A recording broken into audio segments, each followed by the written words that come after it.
Trazer uma palavra do coração de Deus para o seu coração e eu vou ler um versículo para a gente iniciar aqui, bastante conhecido nosso, que é o Salmo 122, versículo 1. Alegrei-me quando me disseram, vamos à casa do Senhor. Por que Davi se alegrou quando ele ouviu alguém dizer para ele, vamos à casa do Senhor? Porque Davi amava a Deus e, consequentemente, ele amava a casa de Deus. Quem ama a Deus também ama a casa de Deus. Eu quero falar para você aqui, a começar, o objetivo de estar na casa de Deus. Qual é o objetivo? O que eu vou fazer lá na casa de Deus? 3 objetivos principais de ir à casa de Deus. Primeiro é para falar com Deus. Segundo é para adorar a Deus. Terceiro é para ouvir Deus. O próprio Jesus falou, a casa do meu Pai será chamada casa de oração para todos os povos. Lá é lugar de falar com Deus. Não que você não possa falar com Deus na sua casa, ou no monte, ou em algum outro lugar. Mas a casa de Deus é chamada casa de oração. Lá também é lugar de adorar a Deus. Em Atos 2:47 fala que eles adoravam a Deus e caíam na graça do povo. Eu posso adorar a Deus na minha casa, na rua? Pode, mas lá é o lugar de você adorar a Deus em comunhão com os irmãos. Também a casa de Deus, além de ser lugar de falar com Deus e de adorar a Deus, é lugar de ouvir a Deus. Lá você ouve Deus por intermédio da pregação da palavra dele. Lá você aprende a palavra de Deus. Então a casa de Deus é um lugar de servir. Isso está registrado no Salmo 100, no versículo 2. Servi ao Senhor com alegria, entrai diante dele com cântico. Servir, a própria palavra culto, ela significa serviço. Então quando você vai à casa de Deus, você não vai como espectador, você não vai assistir um culto, você vai cultuar, você vai servir. Servi ao Senhor com alegria e entrai pelas portas dele com canto, com louvor. Não vamos na casa de Deus para buscar uma bênção. Às vezes as pessoas confundem as coisas. Não, eu vou buscar uma bênção. Ou você veio na casa de Deus buscar uma bênção? Não. A casa de Deus não é caixa econômica que você vai buscar um benefício. A casa de Deus é o lugar que você vai fazer essas 3 coisas. Falar com Deus, adorar a Deus e ouvir Deus. Agora, quando você vai na casa de Deus, você automaticamente é abençoado, porque você está na casa do Pai. Salmo 65, versículo 4 diz o seguinte, como são felizes aqueles que escolhes e trazes a ti, para que vivam nos teus átrios. Transbordamos de bênção da tua casa, do teu santo templo. Então, enquanto a gente fala com Deus, a gente adora a Deus, a gente ouve Deus, nós somos abençoados por Deus. Objetivo de ir na casa de Deus. Você vai no supermercado, qual o objetivo? Fazer compra. Você vai na farmácia, qual o objetivo? Comprar um remédio. Você vai no hospital, qual o objetivo? Ser consultado ou fazer algum tipo de tratamento. Você vai na casa de Deus também com o objetivo. O salmista diz, alegrei-me quando me disseram, vamos à casa do Senhor. Davi nos mostra o desejo de não só ir na casa de Deus, mas o desejo de morar na casa de Deus. Porque a casa de Deus é um lugar maravilhoso. E ele relata isso no Salmo 27, versículo 4. Ele diz, uma coisa pedi ao Senhor e a buscarei, que possa morar na casa do Senhor todos os dias da minha vida. Qual o objetivo? Ele vai falar, para contemplar a formosura do Senhor e aprender no seu templo. A casa de Deus também é lugar de ensino, é lugar de discipular, de fazer discípulos, porque Jesus deu essa ordem. Em Mateus 28, do versículo 19 ao 20, 18 ao 20, ele vai falar sobre a grande comissão que Jesus disse para que vocês aprenderam de mim, vocês vão ensinar outros, vocês vão continuar esse ensino. Então a casa de Deus é lugar de aprender. Um pastor, ele disse o seguinte: a hora que o crente mais mente é a hora que ele está cantando. E é uma verdade disso. Muitas vezes a gente está louvando, mas a gente não pratica aquilo que a gente louva. E tem um louvor moderno, que ele diz o seguinte: deixa eu ficar neste lugar todos os dias da minha vida. Ele está cantando isso dentro do templo, ele repete essa frase umas 30 vezes. É o louvor que você repete, é louvor mantra repetitivo, 30 vezes. Deixa eu ficar neste lugar todos os dias da minha vida. Só que, na verdade, ele só vai um culto por semana. Então, como ele está cantando, deixa eu ficar nesse lugar todos os dias da minha vida. Eu me converti há 36 anos atrás. As pessoas almejavam mais estar na casa de Deus. As pessoas tinham o prazer de estar na casa de Deus. Estamos vivendo um tempo de esfriamento espiritual. Lógico, tem pessoas que não têm condições de estar na igreja todos os cultos. Por exemplo, a minha denominação mesmo tem 3 cultos por semana. Mas tem pessoas que têm condições, mas eles já perderam o desejo de estar na casa de Deus. O salmista vai dizer que os pássaros valorizam a casa de Deus.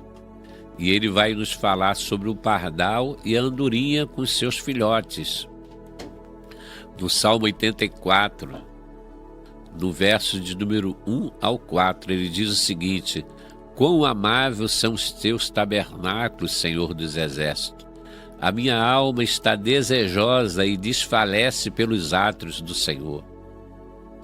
O meu coração e a minha carne clamam pelo Deus vivo. Até o pardal encontrou casa e a andorinha ninho para si, onde põe os seus filhos. Até mesmo nos teus altares, Senhor dos exércitos, Rei meu e Deus meu. E ele diz: bem-aventurado os que habitam na tua casa, louvar-te-ão continuamente. Esse Salmo 84 é lindo. Ele fala sobre o privilégio de você estar na casa de Deus. E ele está falando que até o pardal, ele encontrou casa, ali morada na casa de Deus. E a andorinha põe ali os seus ninhos, seus filhotes. O que o salmista está nos ensinando aqui? Que a casa de Deus é para nós e para toda a nossa família, para os seus filhotes também, para os seus filhos. Nós estamos vivendo um mundo complexo, um mundo de trevas, um mundo de maldade. E quantas crianças, quantos jovens, adolescentes estão sendo criados fora da casa de Deus. E eu estou falando talvez para você que um dia já serviu a Deus, um dia já esteve adorando na casa do Senhor e fazendo a obra do Senhor, mas hoje você parou de ir, você quer que os seus filhos vá, ele não vai, porque o exemplo começa de cima. Então primeiro o papai e a mamãe precisam mostrar interesse em servir ao Senhor, estar na casa de Deus, para que os filhos também tenham esse desejo de estar na casa de Deus. A andorinha ali, ela põe o seu ninho, seus filhotes também estão ali na casa do Senhor. E os pássaros é uma referência de louvor, de adoração. Eles louvam, eles foram criados para louvar a Deus. E você também foi criado para o louvor e para a glória de Deus. Esse Salmo 84, também no versículo 10, na nova tradução da linguagem de hoje, diz assim: é melhor passar um dia no teu templo do que 1000 em qualquer outro lugar. Ele está dizendo, é melhor passar um dia na casa de Deus do que 1000 em outro lugar qualquer. Então a casa de Deus é lugar de encontro, é lugar de comunhão e é lugar de experiência com Deus. Eu estou te falando aqui sobre o valor de estar na casa de Deus. Alegrei-me quando me disseram, vamos à casa do Senhor. Talvez há muito tempo você não vai na casa do Senhor. Eu me entristeci lá na igreja, eu não estou satisfeito com as atitudes do pastor. E existe 1001 desculpa para a gente estar longe da casa do Senhor, mas quem está perdendo somos nós. Quem está deixando de estar na casa de Deus é que está perdendo o privilégio que é. Porque a casa de Deus é lugar de encontro, lugar de comunhão e experiência com Deus. Deus falou para Moisés construir um tabernáculo, que era uma igreja móvel. Em Êxodo 25, versículo 8. e me farão santuário e habitarei no meio deles. Sempre o propósito de Deus foi estar junto com o seu povo. Sempre o propósito de Deus foi marcar um encontro com o seu povo, para ele manifestar a glória dele. Hoje nós temos as redes sociais, onde pessoas, muitos estão desviando os cristãos, tirando eles de dentro da casa do Senhor, usando versículos isolados da Bíblia para poder, vamos dizer assim, como a linguagem de hoje, fazer a cabeça daquelas pessoas de que ele não deve estar no templo. Usam versículos isolados lá de Atos, quando Deus fala assim, que Deus não habita em templos feitos por mão de homens. Tira o texto do contexto para pregar heresia, porque ali Paulo está em Atenas, onde ele vê aquelas pessoas adorando vários deuses, e ali ele encontra um altar escrito ao Deus desconhecido, e Paulo vai tornar o Deus que ele serve, conhecido daquelas pessoas que não conheciam o verdadeiro Deus. E Paulo vai pregar sobre o verdadeiro Deus, que é o Deus que a gente serve. Então Paulo vai dizer, Deus não habita em templo construído por mãos humanas. Foi esse o contexto da pregação. Paulo não estava falando para destruir os templos. Paulo não estava falando que adorar a Deus no templo é pecado, não. Mas o diabo ele tem usado dessas artimanhas para tirar as pessoas do local de adoração. Porque a igreja é um corpo, não é uma pessoa isolada. Talvez você já tenha sido contaminado por esse veneno de pregação e por isso você parou de ir à casa do Senhor. Por isso você não tem mais ido adorar o Senhor. Não, eu vou ser crente individualmente. Isso não existe. Nós somos um corpo. A casa de Deus é lugar de encontro. Encontro com Deus, encontro com os irmãos. Então Deus está te despertando para você voltar à comunhão, voltar a servir, porque Deus nos chamou para servir. Também Jacó, em Gênesis capítulo 28, no versículo 16 ou 19, ele diz assim, ele está dormindo, fugindo do seu irmão em pleno deserto. E o texto vai dizer, Gênesis 28, a partir do versículo 16, acordando, pois, Jacó do seu sono, disse, na verdade, o Senhor está neste lugar e eu não sabia. Temeu e disse, quão terrível é este lugar. Este não é outro lugar senão a casa de Deus e a porta dos céus.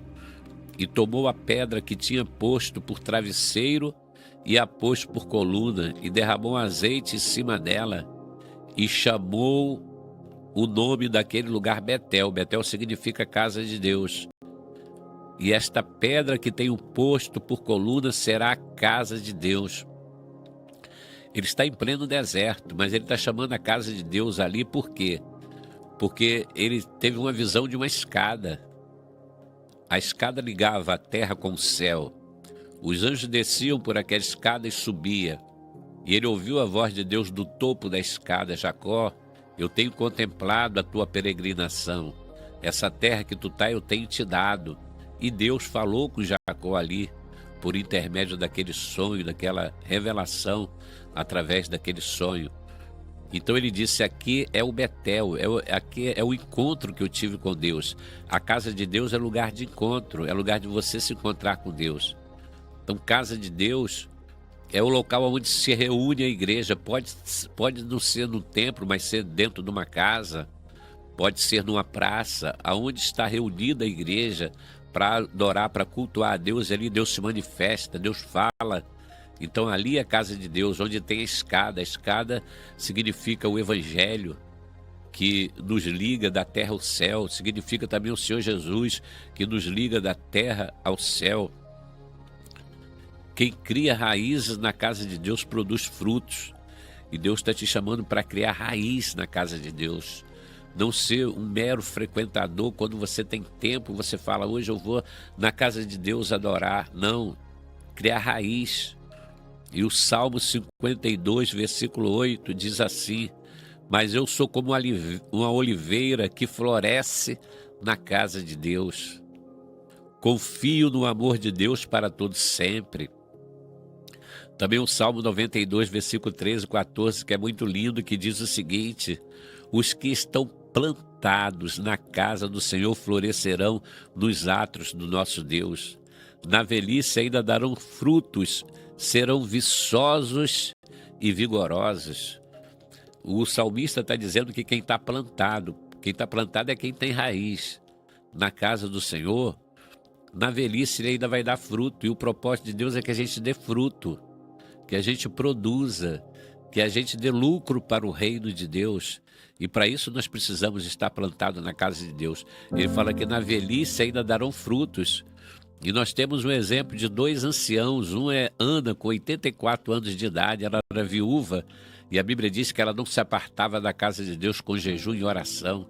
E ela pôde contemplar o cumprimento da promessa. Ela pôde contemplar Jesus nascido com 8 dias, ele foi apresentado na casa do Senhor. Também Simeão, também que era um ancião. Deus falou, você não morre antes de ver a promessa. E ele não se apartava da casa do Senhor. E foi ele quem apresentou o Senhor Jesus naquele dia, foi escolhido para que ele apresentasse aquela criança, e era o Senhor Jesus. E Deus falou, aí está o cumprimento da promessa. Quem está plantado na casa do Senhor vai dar fruto ainda na velhice. Ele vai florescer e vai dar frutos. Quem cria raízes na casa de Deus, o que tiver, mas lá na igreja tem problema, tem isso, tem aquilo, todo lugar tem problema. No shopping tem problema, no lugar que você trabalha tem problema, na faculdade tem problema, na escola, porque aonde tem ser humano tem problema. Mas quem vai consertar o que precisa ser consertado é o próprio Senhor Jesus. E ele nos dá um exemplo em João capítulo 2, do versículo 13. A Bíblia diz que o Senhor Jesus fez uma limpeza no templo. Ele tirou o que estava errado ali. Interessante que ele fez isso no início do seu ministério e no final do seu ministério. Ele fez uma limpeza, entrou com chicote na casa de Deus. Mas por quê? Por causa do zelo pela casa do Pai. E João 2, versículo 17, os discípulos lembraram-se do que está escrito, o zelo da tua casa me devorará. Porque o profeta Isaías já havia profetizado isso. O que aconteceu nos tempos do Senhor Jesus, em que ele tirou de dentro do templo aquilo que não era do agrado de Deus. Então é Deus que vai cuidar da casa dele, porque a casa é dele. O diabo quer ver você longe da casa de Deus. O diabo só vai te mostrar os problemas que existem entre os cristãos. Não, dentro da igreja tem gente pior do que eu. É o que muitos usam para permanecer longe da casa de Deus. E o diabo vai fomentando, alimentando esse desejo de ficar longe da casa de Deus.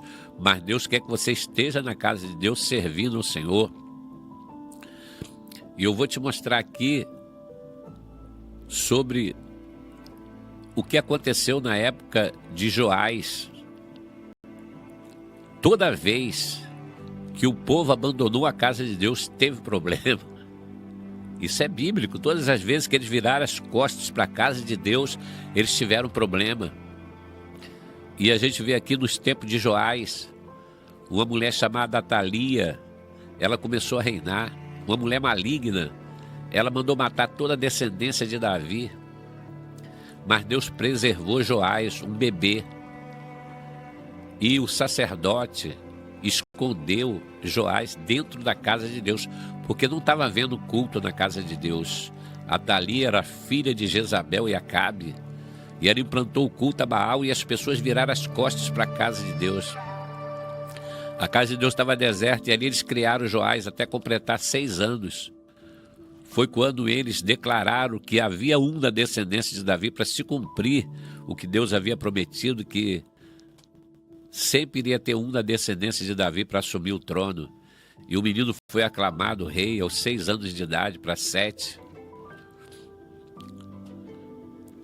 Mas a Bíblia diz que nesses dias a casa de Deus estava deserta, e esse Joás, ele mandou reformar a casa de Deus. Ele mandou reformar, assim que ele pegou idade suficiente, mandou reformar a casa de Deus e colocar o culto novamente ali. Nos tempos de Ezequias também, 2 Crônicas 29:6, desviaram os rostos do tabernáculo do Senhor e lhe deram as costas. O povo estava vivendo numa situação crítica, era problema em cima de problema.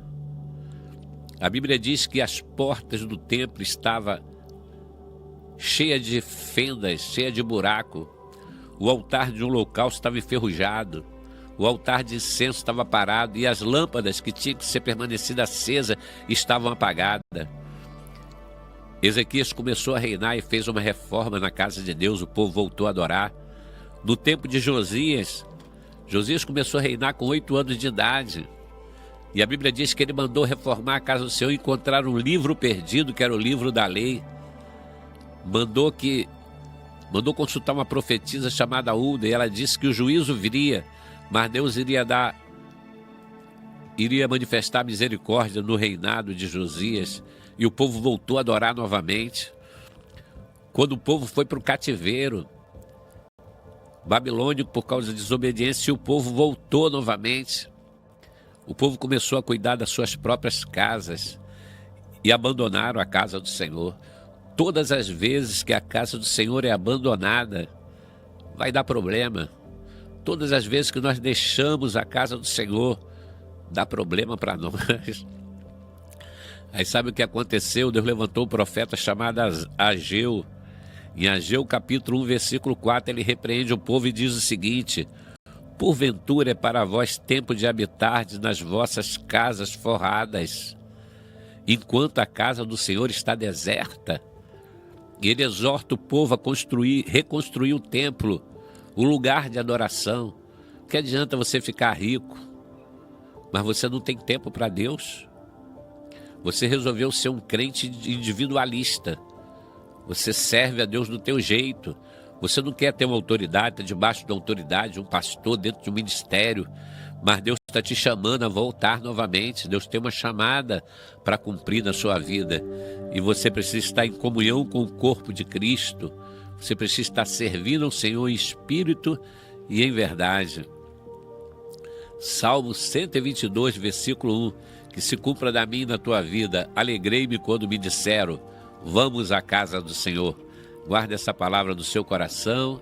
Esse quem vos fala é o pastor Manuel Correia, da Assembleia de Deus Ministério de Madureira.